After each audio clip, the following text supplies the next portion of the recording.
Hello students, मैं Kartar Singh Tanwar English की class में आपका हार्दिक अभिनंदन करता हूं। I welcome all of you guys. दोस्तों, as I promised you, I will bring some questions for you and I have brought exam based question. Same poem हमारी dance of the eunuchs, Kamala Das के जो पोएम लिखी गई है उसके exam में आए हुए क्वेश्चंस पे हम लोग बात करने वाले हैं। ठीक है, ये आप देख रहे होंगे, गुलमोहर पेड़ के नीचे ये यूनक्स डांस कर रहे हैं, बच्चे देख रहे हैं, और ये दुख की कविता है, और इस सब के क्वेश्चंस पे हम बात करने वाले हैं। थ्योरी हमने पिछली क्लास में बात कर ली थी, टेक्स्ट हमने उससे पिछले वाले पार्ट में पढ़ लिया था। अब हम लोग यहाँ एग्जाम बेस्ड क्वेश्चन पे बात करने वाले हैं।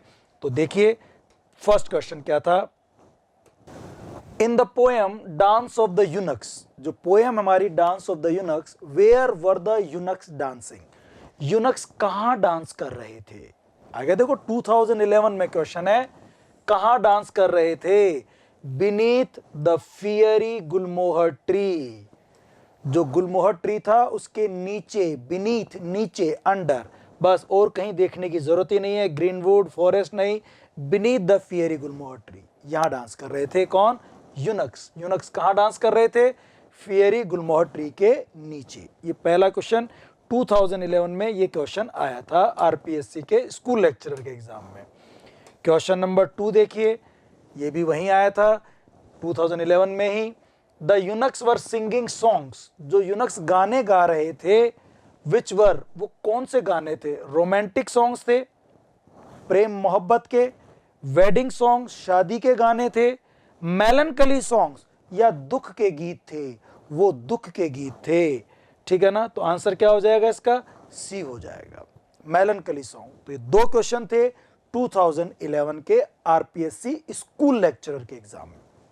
अब देखिए, इसके बाद 2014 में आए हुए क्वेश्चन करते हैं हम लोग। 2014 में जो पेपर हुआ उसकी बात करते हैं। Where were the eunuchs dancing, eunuchs कहां डांस कर रहे थे कमला दास की पोएम में।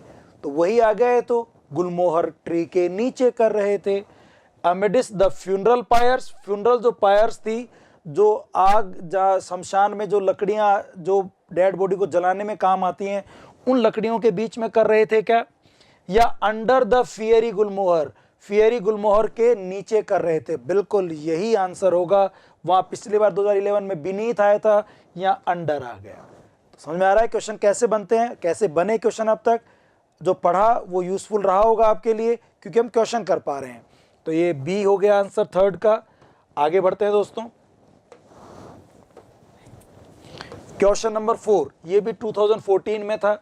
What does the impassioned dancing of the eunuchs reflect in Kamala Das poem, Kamala Das की पोएम में what does the impassioned dancing of the eunuchs reflect, वो जो इम्पैशन्ड डांस कर रहे हैं यूनक्स, पैशन नहीं है उसके अंदर, डांस में कोई जोश नहीं है, कोई खुशी नहीं है, वो जो डांस कर रहे हैं, वो डांस, इम्पैशन डांस क्या रिफ्लेक्ट करता है, क्या बताता है कि उनमें दुख है, उनके अंदर एम्प्टीनेस है, होलोनेस है, दे आर सैड, वो दुखी हैं, वो परेशान है, वो खुश नहीं है।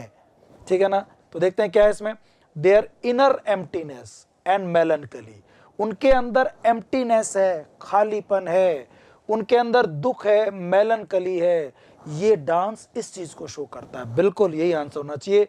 उनके फर्वर या जस्टो को, अनक्वेंचिंग जील और एंथुसिज्म को, जोश को, या उनकी हैप्पीनेस को दिखाता है, नहीं, उनकी इनर एम्प्टीनेस को दिखाता है, उनके खालीपन को, अंदर जो खालीपन है दिल में, उसको दिखाता है।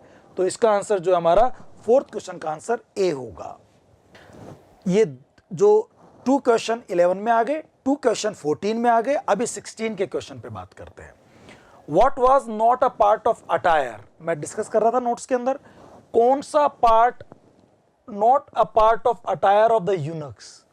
यूनक्स ने अलग अलग चीजें पहनी हुई थी, एंकलेट्स पहने हुए थे, उन्होंने लॉन्ग ब्रेड्स पहनी हुई थी, उन्होंने जो है वाइड स्कर्ट पहना था। ठीक है ना, अलग अलग उन्होंने जो है वो वस्त्र धारण किए थे। कौन सा उनमें से अटायर वस्त्र या कौन सा उन्होंने नहीं पहना इसके अंदर। वाइड स्कर्ट्स पहने थे, सिल्वर ज्वेलरी नहीं, ये नहीं पहनी। कौन सी नहीं पहनी ये पूछ रहा है, ये आंसर हो जाएगा। जिंगलिंग एंकलेट्स पहने थे, ग्रीन टैटूज भी उनके गालों पर लगे हुए थे। तो कौन सा अटायर नहीं था उनका? हैवी सिल्वर ज्वेलरी, ये नहीं था। तो इसका आंसर बी हो जाएगा, ठीक है ना। फिफ्थ का आंसर बी होगा। आगे बात करते हैं।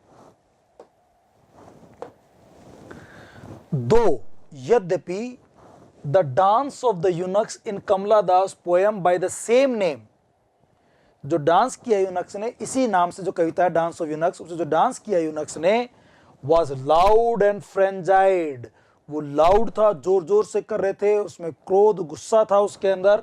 देयर सॉन्ग्स वर, जबकि उनके जो गाने थे वो कैसे थे? एनचेंटिंग, मंत्र मुग्ध कर देने वाले थे। सूदिंग, मन को शांति राहत पहुंचाने वाले थे, नहीं, ऐसे गाने नहीं थे। स्पिरिचुअल और पीसफुल थे, आध्यात्मिक थे और शांति देने वाले थे, नहीं। सैड एंड मेलनकली थे, बिल्कुल उनके गाने दुखी थे, दुख कर देने वाले थे, सैड थे, मेलनकली थे। तो आंसर इसका सी हो जाएगा। सिक्स्थ का आंसर सी होगा। 2006 में 2 क्वेश्चन आए इस तरह से अब तक। और देखते हैं अगला क्वेश्चन। एक क्वेश्चन और था 2016 में। 2016 में 3 क्वेश्चन आए, 20 में भी 3 क्वेश्चन आए थे। उससे पहले 11 और 14 में 2-2 क्वेश्चन थे। 16 क्वेश्चन और क्या था? डिस्पाइट द विजुअल रिचनेस, इस पोएम में विजुअल रिचनेस बहुत रही। आपको ऐसे ना अच्छे long breads, anklets, wide skirts, बहुत अच्छे अच्छे विजुअल्स दिखाई दे रहे हैं यूनक्स के, सुंदर लग रहे हैं वो दिखने में, वो फैशन में है और टैटूज बनाए रखे हैं, है ना, इस पोएम में। फिर भी कमला Das creates an atmosphere of, फिर भी इस कविता में ये सब होने के बावजूद भी कमला दास किस प्रकार का माहौल क्रिएट करती है इस पोएम में? मेलनकली का, सैडनेस का, ग्लूमी एटमॉस्फेयर क्रिएट करती है। हालांकि वो बहुत विजुअल रिचनेस है, बट फिर भी माहौल अच्छा नहीं बनाया उसने कविता में, दुखी माहौल बनाया। और वाकई में स्थिति भी है यूनक्स की और विमेन की, तो ग्लूम एंड डिप्रेशन का माहौल बनाया। बिल्कुल यही बात सही है, ग्लूम दुख का, डिप्रेशन निराशा का भाव बना रखा है। तो आंसर क्या हो जाएगा अपना? ए हो जाएगा, ठीक है ना। ए आंसर करेंगे 7th का। ओके, आगे बढ़ते हैं। ए typical theme of the eunuchs songs, जो यूनक के गाने हैं इस पोएम के अंदर, कमला दास की जो पोएम है, उन गानों में एक विशेष प्रकार की थीम है। उन गानों में किस प्रकार की थीम, किस प्रकार के गाने गाए गए हैं? पॉवर्टी और पेन के गाने गाए, गरीबी के, दर्द के? नहीं। फ्लड्स एंड फायर्स, आग के और बाढ़ के गाने गाए गए, बाढ़ आ गई, आग आ गई? नहीं, कोई मतलब नहीं चीजों का। लवर्स डाइंग, जो लवर्स हैं वो मर रहे हैं, उनके गाने? बिल्कुल। चिल्ड्रन अबंडन्ड? नहीं, चिल्ड्रन अनबॉर्न था, अबंडन नहीं था। पोएम में जो दिया हुआ है वो दिया हुआ है चिल्ड्रन अनबॉर्न। तो किस तरह के गाने गाए? लवर्स डाइंग, मरते हुए लवर्स के गाने गाए। तो सी आंसर होगा, ठीक है ना। फिर देखिए अब ये 2020 का क्वेश्चन आ गया, ठीक है ना। 2 क्वेश्चन 11 में, 2 क्वेश्चन 14 में, तो 2 और 2 4, और 3 क्वेश्चन आ गए 16 में, और अभी क्वेश्चन ये एक और आ गया 20 में। पिछला भी 20 वाला क्वेश्चन था अपना, ये 16 का था। 8 क्वेश्चन हो गए, इसका मतलब ज्यादा क्वेश्चन आए इसमें, है ना, 16 में। ओके, क्वेश्चन नंबर 9 देखते हैं हम लोग अब।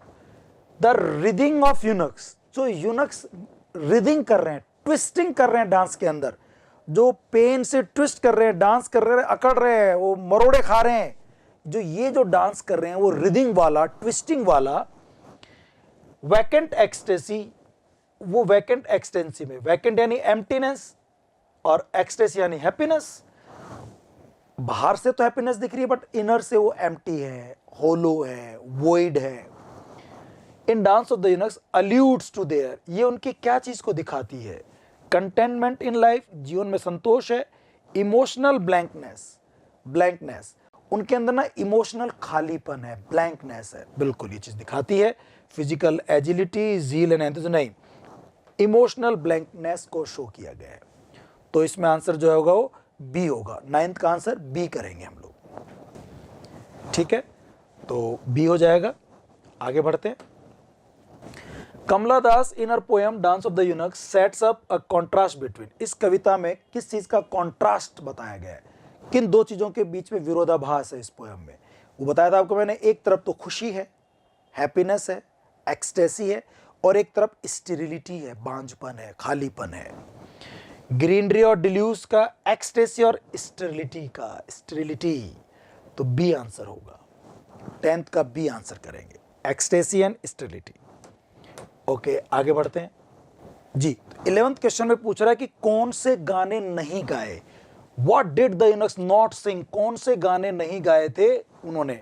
लवर्स डाइंग के गाए थे, चिल्ड्रन लेफ्ट अनबोर्न के गाने गाए थे, मेलनकलिक थीम्स के गाने भी गाए, दुख वाले गाने गाए उन्होंने, जिसमें बच्चे पैदा नहीं हुए, जो लवर्स जो डाइंग हो रहे हैं वो गाने गाए। बेटर टाइम्स टू कम, अच्छा समय आने वाला है, ये वाले गाने उन्होंने नहीं गाए।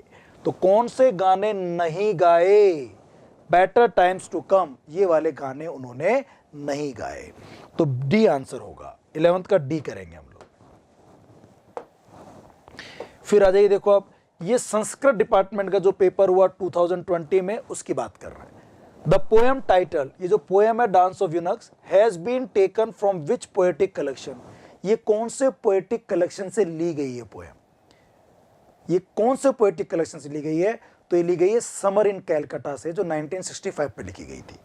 The sirens, my story, old play house या समर इन कैलकाटा, बिल्कुल समर इन कैलकाटा से ये पोएम ली गई है। ये संस्कृत डिपार्टमेंट में आया 2020 में। ये संस्कृत डिपार्टमेंट वाले पेपर में इस तरह क्वेश्चन पूछे भी गए हैं। अब आगे बढ़ते हैं,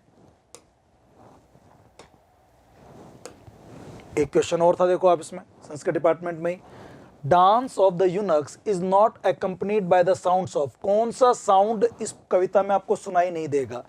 सिंबल्स का सुनाई देता है, नॉट अकम्पनीड, कौन सा नहीं है, सिंबल्स का है, एंकलेट्स का है, ड्रम का है, फ्लूट का कहीं कोई जिक्र नहीं है, तो आंसर डी होगा। फ्लूट का कोई यहां पर जो है वो साउंड सुनाई नहीं देता, ड्रम का सुनाई देता है, एंकलेट्स की जिंगलिंग सुनाई देती है, सिंबल्स का क्लैसिंग सुनाई देता है, बट फ्लूट का कोई यहां पर जिक्र नहीं किया गया, मेंशन नहीं किया गया। तो 13 का आंसर अपना डी हो जाएगा, ठीक है ना, डी करेंगे आंसर। क्वेश्चन नंबर 14, ये फिर देखो संस्कृत डिपार्टमेंट था, 3 क्वेश्चन संस्कृत डिपार्टमेंट में आए, 3 2020 में आए, तो अच्छे क्वेश्चन पूछे गए एग्जाम्स में। In dance of the eunuchs, eunuchs decorate their hair, जो यूनक्स हैं अपने हेयर को किन चीजों से डेकोरेट करते हैं, जैस्मीन फ्लावर से करते हैं। क्या वो मैरीगोल्ड और हिबिस्कस से करते हैं, लोटस सनफ्लावर से करते हैं, जैस्मीन से करते हैं, वो जैस्मीन से करते हैं, जैस्मीन से उन्होंने अपने बालों को डेकोरेट किया था, तो आंसर सी हो जाएगा। फिर देखिए आप, the poets compares the limbs of eunuchs, poet जो है वो जो यूनक्स के जो लिम्स हैं, जो उनके अंग हैं, उनको किससे कंपेयर किया था, फ्यूनरल पायर की हाफ बर्न्ट लॉग से, अध जली लकड़ियों से, जो शमशान में जो लकड़ियां होती हैं उनसे कंपेयर किया। रेन से, लीव से, या locks of funeral pyre, funeral pyre की लकड़ियों से, बिल्कुल, तो सी आंसर होगा। किससे कंपेयर किया, लॉक्स ऑफ फ्यूनरल पायर से, ये आंसर होगा, और कोई आंसर नहीं है इसमें से। आगे बढ़ते हैं, question number 16, what does the poet say about the colour of eunuchs, eunuchs का कलर कैसा है, तो सम were dark some were fair, कुछ गोरे थे कुछ काले थे, they were dark they were all fair, some were dark some were fair, ये आंसर होगा। कुछ काले थे और कुछ गोरे थे, तो सी आंसर करेंगे इसमें, ठीक है ना। एक एक क्वेश्चन समझ में आ रहा है दोस्तों आप लोगों को, गुड। आगे बढ़ते हैं, What did eunuchs have on their cheeks? Eunuchs के चीक्स पर क्या लगा हुआ था, ग्रीन टैटूज लगे हुए थे। क्या था उनके चीक्स पर, पाउडर नहीं, टीयर्स नहीं, tattoos yes, none of them नहीं, टैटूज। तो क्या लगे थे उनके चीक्स पर, टैटूज लगे थे, ये आंसर हो जाएगा। आगे बढ़ते हैं, What kind of songs were the eunuchs singing? कौन से गाने यूनक्स गा रहे थे, हैप्पी गाने, बर्थ ऑफ चाइल्ड, बच्चे के पैदा होने गाने, या मेलनकली गाने गा रहे थे। वो मेलनकली वाले, दुख वाले गाने गा रहे थे। बच्चे पैदा नहीं हुए, अनबॉर्न चाइल्ड के जरूर कह सकते हैं गाने गा रहे थे, तो वो नहीं, इसमें ये बर्थ ऑफ चाइल्ड का दे रखा है, मेलनकली वाले गाने की बात हो रही है, तो सी आंसर करेंगे। Question number 19, the phrase that brings out the internal void of eunuchs, वो कौन सा फ्रेज है जो यूनक्स की इंटरनल वॉइड को बताता है, आंतरिक जो इंटरनल जो वॉइड एम्प्टीनेस है उसको शो करता है। कौन सा फ्रेज इस पोएम में यूज किया गया है, वो फ्रेज है वैकेंट एक्सटेसी। कौन सा फ्रेज है दोस्तों, वैकेंट एक्सटेसी। तो जिंगलिंग है, पायर्स है, वैकेंट एक्सटेसी है, वो है वैकेंट एक्सटेसी। सी आंसर होगा, वैकेंट एक्सटेसी, ठीक है ना। फिर देखिए आप, what are the crows doing in the poem, crows क्या कर रहे हैं, कुछ नहीं कर रहे, दे आर सिटिंग स्टिल, शांत बैठे हुए, साइलेंट एंड स्टिल, कुछ नहीं कर रहे हो, ठीक है ना। मेकिंग स्ट्रेंज साउंड, अजीब अजीब आवाज कर रहे हैं, नहीं। फ्लाइंग, उड़ रहे हैं, चुपचाप बैठे हैं, सिट स्टिल, शांत स्थिर बैठे हुए हैं, ये आंसर होगा, सी आएगा आंसर, ठीक है ना। ओके, आगे चलते हैं। Question number 21, the poem dance of the eunuchs ends with, किस चीज से खत्म होती है, बारिश से। सन, स्काई, रेन, बिल्कुल बारिश से खत्म होती है, पोएम खत्म होती है बारिश से, रेन से। Which of the following best describes the poetry, इसमें कौन सी चीज पोएट्री को सबसे ज्यादा डिस्क्राइब करती है, अच्छी बात बताती है कि पोएट्री किस प्रकार की है, डॉगमेटिक है, रिलीजियस है। Which of the following best describes, कौन सा शब्द उसको डिस्क्राइब करता है, आइकनोक्लास, ये शब्द ही पढ़ा था हम लोगों ने। आइकनोक्लास मतलब इसमें बहुत फ्रैंकली, बहुत कैंडिडली जो है कमला दास ने यूनक्स की कंडीशन को और खुद विमेन की जो कंडीशन है उनको भी शो किया है।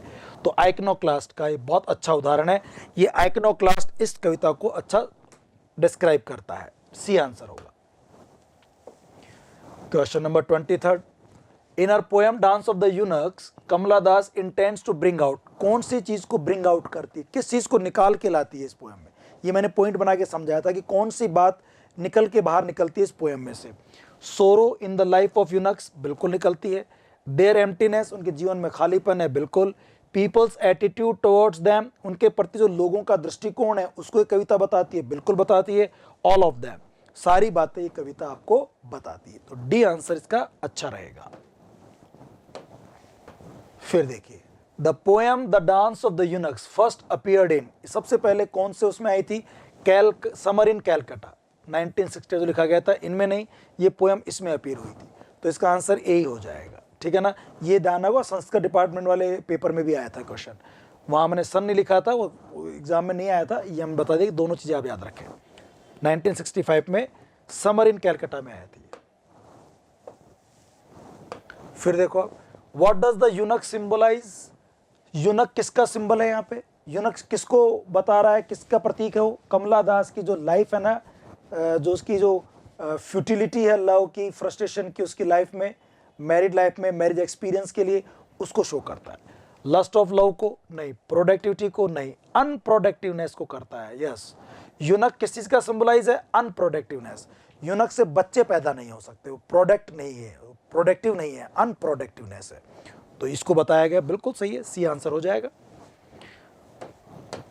और देखते हैं question number 26, the word eunuch has been used in the form of, ये जो वर्ड यूनक है ये किस रूप में यूज हुआ है इस पोएम के अंदर, सिमिली के रूप में नहीं, कॉन्ट्रडिक्शन विरोधाभास के रूप में नहीं, हाइपरबली के रूप में नहीं, मेटाफर, बिल्कुल मेटाफर के रूप में।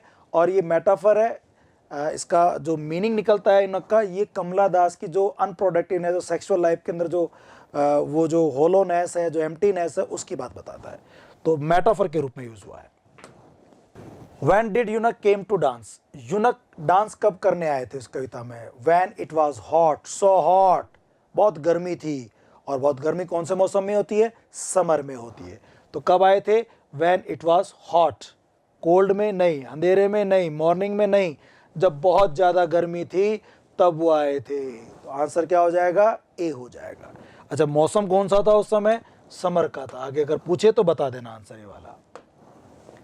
Which sound was produced by anklets of eunuchs? Eunuchs की जो एंकलेट्स हैं, जो यूनक्स के जो पाजेब हैं, वो कौन सा साउंड निकालती हैं? Jingling jingling jingling. Whistling, clarion, tumbling, jingling jingling निकालती हैं। तो आंसर क्या हो जाएगा इसका? डी हो जाएगा। 28 का डी करेंगे। फिर देखिए question number 29, the symbols of eunuchs create, जो यूनक्स के जो सिंबल्स हैं वो क्रिएट करते हैं, क्या क्रिएट करते हैं वो? Cracking sound, clashing sound, clashing sound create करते हैं। सिंबल्स क्लैशिंग साउंड क्रिएट करते हैं, एंकलेट जिंगलिंग साउंड क्रिएट करते हैं। तो इसमें आंसर क्या होगा? बी हो जाएगा। फ्लूट साउंड, जॉयफुल साउंड नहीं, क्लैशिंग साउंड, उसमें बजने की आवाज आती है ना जो, उसको बताया गया। Question number 30, which flowers were worn, कौन से फ्लावर पहने गए बाय द यूनक्स, कौन से फ्लावर पहने उन्होंने? जैस्मीन पहने थे। Rose, gulmohar, jasmine, lily, jasmine flower, C answer हो जाएगा। फिर देखिए आप, the songs of the eunuch express, जो यूनक के जो सॉन्ग है वो क्या व्यक्त करते हैं? लाफ, मर्थ, लाफ हंसी, मर्थ हंसी खुशी, रिवेंज बदला, मेलनकली, ये सब गलत है। मेलनकली दुख को व्यक्त करते हैं, उसके गाने दुख को व्यक्त करते हैं, खुशी को, बदले को, इनको नहीं। डी आंसर हो जाएगा। Question number 32, what bird was seated silently, कौन सा बर्ड शांत बैठा हुआ था पेड़ के ऊपर during the dance of eunuchs? कौन से बर्ड का जिक्र किया गया इस पोएम में? वो क्रो था। उसमें चित्र में फर्स्ट पार्ट में दिखाया था आपको मैंने, अभी इसमें जो क्वेश्चन शुरू में जो पहला देखा था आपने, उसमें देखा होगा एक कौवा बैठा हुआ है। तो स्पैरो है, क्रोज है, पिजन्स है, स्क्विरल्स है। तो यहाँ पे क्रॉस की बात हो रही, कौवों की बात हो रही है, कौवे की बात। कौन सा बर्ड बैठा हुआ था? क्रो बैठा हुआ था। What were the children doing, बच्चे क्या कर रहे थे? बच्चे डांस देख रहे थे यूनक्स का। वाइड आइड से, सरप्राइजिंगली, इन ओ, थोड़ा डरते हुए, सहमते हुए, वो यूनक्स का डांस देख रहे थे। Watching the dance of eunuchs, बिल्कुल यही तो कर रहे थे वो, यूनक्स का डांस देख रहे थे। पेस्टोरल गेम खेल रहे थे, यूनक्स के साथ डांस कर रहे थे, या गाना गा रहे थे? नहीं, वो तो केवल देख रहे थे। Watching the dance of eunuchs, eunuchs का डांस देख रहे थे। 33 का ए हो जाएगा। How does the physique of eunuch look like, eunuch का शरीर कैसा दिख रहा था? थिन, पतला, ड्राई, सूखा। ड्राई एंड थिन, बिल्कुल यही आंसर हो जाएगा। स्ट्रॉन्ग फैट था, वीक था, एक्टिव था, टॉल एंड डार्क था? नहीं, ड्राई एंड थिन जो हमारे टेक्स्ट में दिया हुआ है कि उनके लिम्स जो थे वो ड्राई थे, थिन थे, बिल्कुल फ्यूनरल पायर के हाफ बर्न्ट लॉक्स की तरह। ठीक है ना, ए आंसर हो जाएगा। फिर देखिए, what did happen at the completion of dance of the eunuchs, dance of eunuchs जब कंप्लीट, जब कविता होने वाली होती है तो लास्ट में क्या होता है? थंडर, बिजली कड़कती है, लाइटनिंग, बिजली रोशनी जो आती है वो होता है। अर्थक्वेक, अर्थक्वेक तो नहीं था भाई, ये गलत हो गया, तो ये नहीं होगा। थंडर थी, लाइटनिंग थी और रेन हो गई थी, बिल्कुल ये सही है। क्लाउड्स आ गए थे बट बारिश नहीं हुई, स्टॉर्म तूफान आया नहीं, बेस्ट आंसर ये। थंडर थी, लाइटनिंग थी, रेन थी बट मीगर रेन थी, ये तीनों चीज इसके अंदर, तो बी आंसर होगा 35 का। आगे देखते हैं दोस्तों, question number 36, what does the rain cultivate, rain क्या कल्टीवेट करती है, क्या पैदा करती है, बारिश क्या करती है? वो जो सिंबल ऑफ फर्टिलिटी है वो क्या कल्टीवेट करती है? वहां पर पेड़ पौधे कल्टीवेट करती है या क्या कल्टीवेट करती है? देखते हैं। साइट ऑफ ग्रीनरी, बिल्कुल ग्रीनरी कर देती है, नहीं कोई जिक्र नहीं थी इसका। स्मेल ऑफ डस्ट, डस्ट का स्मेल आता है वहां पर, बिल्कुल ये क्रिएट करती है। Smell of flowers, problem of for man, नहीं, स्मेल ऑफ डस्ट, वहां पर डस्ट में स्मेल आने लगती है, यूरिन ऑफ लिजार्ड एंड माइस की, तो बी होगा।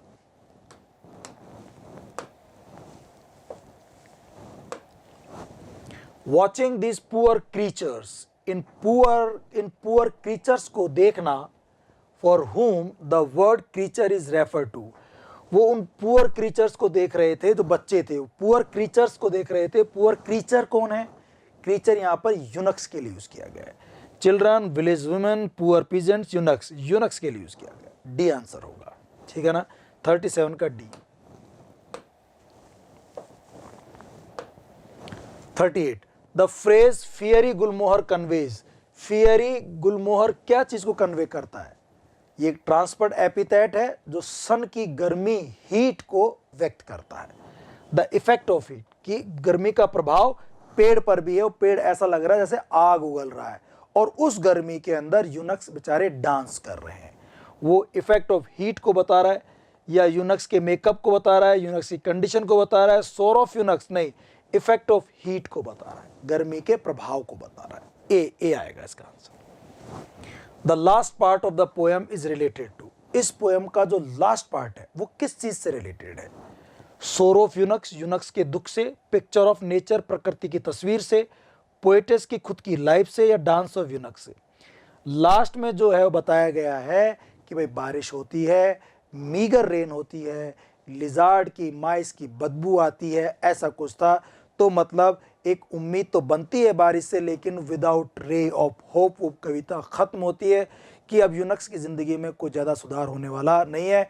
इन द सेम वे जो पोएट है उसकी भी ज़िंदगी में कोई ज़्यादा सुधार होने वाला नहीं है। इस बात को इस कविता के अंदर व्यक्त किया गया है, ठीक है ना।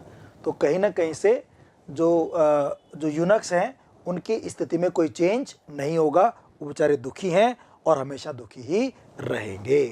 तो ये सोर ऑफ यूनक्स की बात करता है last part of the poem. 39 का ए करेंगे।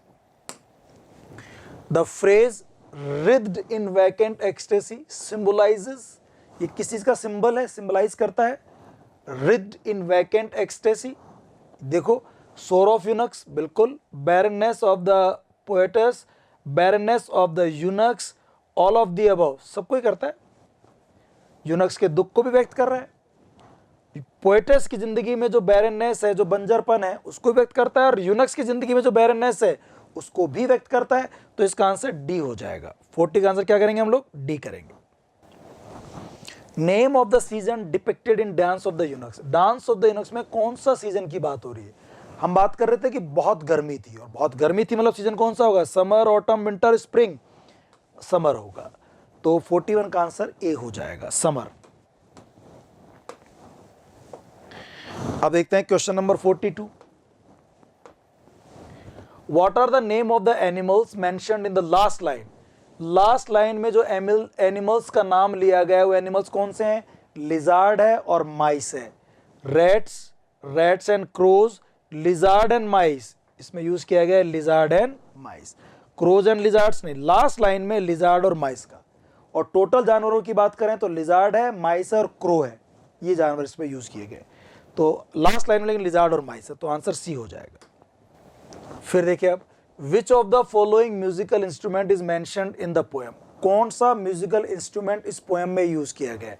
सिंबल यूज किया गया है, बिल्कुल। पाइप्स, लायर और बैक पाइपर नहीं, केवल सिंबल की बात यूज की गई है। सिंबल्स हैं, ड्रम है ना, म्यूजिकल इंस्ट्रूमेंट दो हैं, ड्रम और सिंबल्स। हालांकि साउंड की बात करें तो इसमें एंकलेट की साउंड भी है, लेकिन दो ही हैं, सिंबल्स और ड्रम। यहां पर सिंबल्स आंसर हो जाएगा। क्वेश्चन नंबर 44 देखो। Who wreath in vacant ecstasy? Vacant ecstasy में किसने रिद किया? कौन मरोड़े खा रहा था, कौन तड़प रहा था, कौन पेन से चिल्ला रहा था? वो था यूनक्स। पोएटस, यूनक्स, लॉक्स और नन? यूनक्स। आंसर बी हो जाएगा। फिर देखिए अब, where did Kamala Das see the dance of the eunuchs? Kamala Das ने डांस ऑफ यूनक्स कहां देखा? वेयर डिड, कहां देखा उन्होंने? इन बॉम्बे, इन कैलकाटा, इन मद्रास, इन बैंगलोर। कैलकाटा में देखा था डांस उन्होंने। कहां देखा? कैलकाटा में। और उसी नाम से उन्होंने समर इन कैलकाटा से, समर थी, गर्मी थी, तो समर इन कैलकाटा की पहली पोएम उन्होंने बना दी, समर इन कैलकाटा। समर का मौसम था, शहर कैलकाटा था।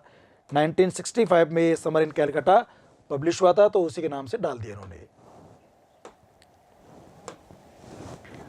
The eunuchs in the poem become the objective correlative. ये जो यूनक्स हैं इस पोएम में किसके ऑब्जेक्टिव रिलेटिव बन जाते हैं?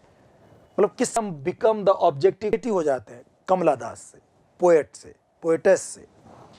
कमला दास की सप्रेस डिजायर से, बिल्कुल। हर मैरिड लाइफ आफ्टर 1999 नहीं, इसके बाद तो इन्हें धर्म चेंज किया था। फैमिली लाइफ से, हस्बैंड की लाइफ से नहीं।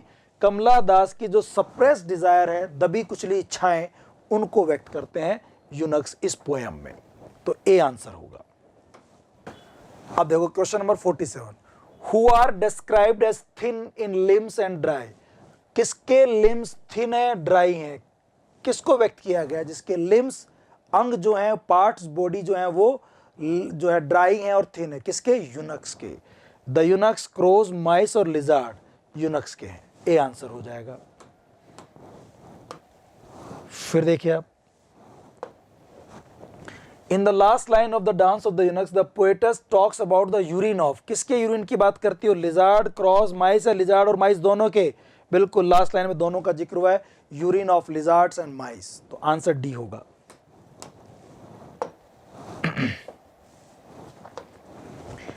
Which of the following word is used in the poem? इनमें से कौन सा वर्ड पोयम में यूज किया गया है, crackled, thunder, lightning, all are used, सारे तो यूज किए गए हैं।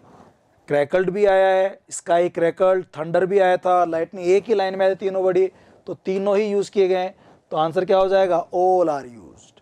49 का डी कर देंगे आंसर।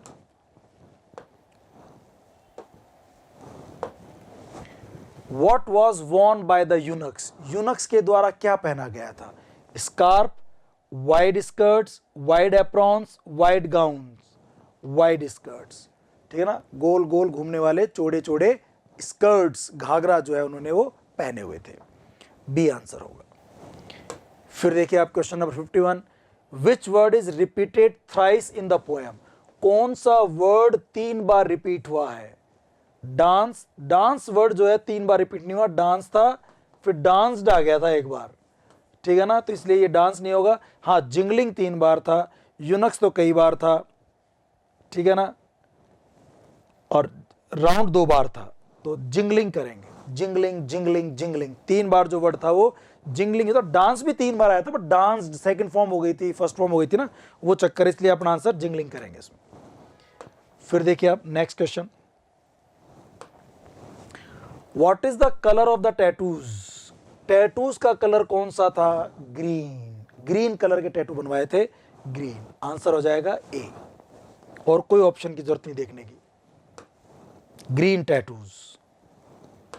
फिर देखो, dance of eunuchs is, dance of eunuch क्या है, एक कन्फेशनल पोएम है, बिल्कुल है। The opening poem of the collection summer in Calcutta, इसकी ये सबसे शुरुआत की पोएम है, बिल्कुल है, दोनों बात सही है। Both A and B, yes, either A और बी नहीं, वो दोनों सही है, बोथ ए एंड बी, तो सी आंसर कर देंगे। ऐसा ही एक क्वेश्चन और देखिए, अच्छा क्वेश्चन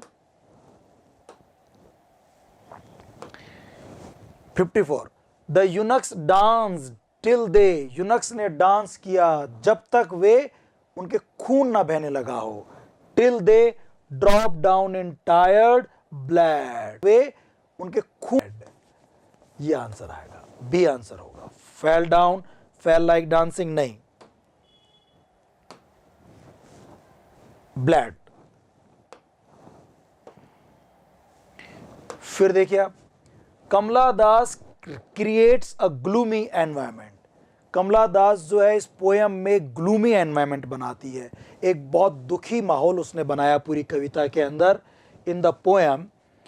क्यों बनाया, to delineate the inhuman sufferings of the eunuchs, ताकि वो यूनक्स की जो इनह्यूमन सफरिंग्स हैं, जो उनको पीड़ाएं मिली है, उनको व्यक्त कर सके, बिल्कुल ये कविता इसलिए लिखी है उसने, और इसी वजह से उसने दुखी वातावरण बनाया पूरी पोयम के अंदर।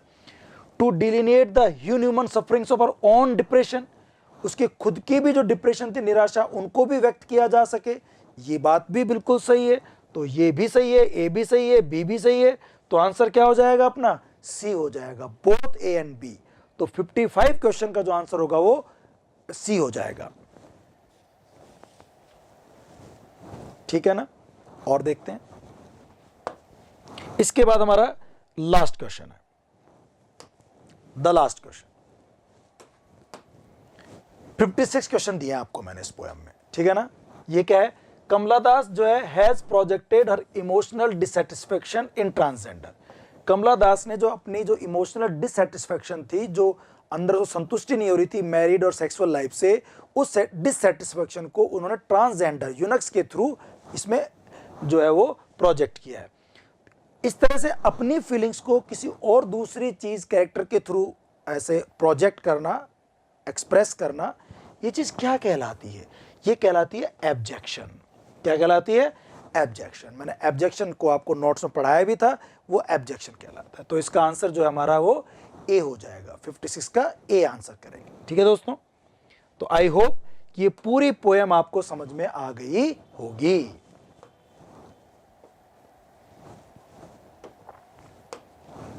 ठीक है ना, ये 56 क्वेश्चन हमने कर लिए यहां पर। I hope you enjoyed these questions. और ये इंजॉयमेंट तभी होगा जब आप पूरी टेक्स्ट को एक एक लाइन, एक एक वर्ड्स को ध्यान से पढ़ेंगे, और जो उसके बाद मैंने आपको पार्ट 2 में जो नोट्स बताए थे उनको आप अच्छी तरह से लर्न कर लेंगे। फिर इन क्वेश्चन को करने में आपको मजा आएगा। ठीक है दोस्तों, तो ये हमारी 8th पोएम भी हो गई। ग्रेजुएशन लेवल में हमें 8 पोएम दी गई हैं, वो 8 की 8 पोएम हमने पढ़ ली है। बहुत अच्छी तरीके से हमने पढ़ी होंगी। आई होप कि आपने एंजॉय किया होगा। मैंने इन पोएम्स के लिए आपके लिए बहुत मेहनत की है दोस्तों, और वो आपको दिखा भी होगा नोट्स में, टेक्स्ट में, क्वेश्चंस में। और मुझे नहीं लगता कि अगर ये आपका इनमें से कोई पोएम में से क्वेश्चन आता है और आप ना कर पाओ, मोस्ट प्रोबेबली आप कर ही लोगे। ठीक है दोस्तों, तो इसी उम्मीद के साथ कि आप अच्छा करेंगे। See you in the next class with a new topic of school lecturer, जो हम कोई ड्रामा से या कोई नॉवल से बात कर सकते हैं। तो till then, bye bye and take care, have a good time, चाओ।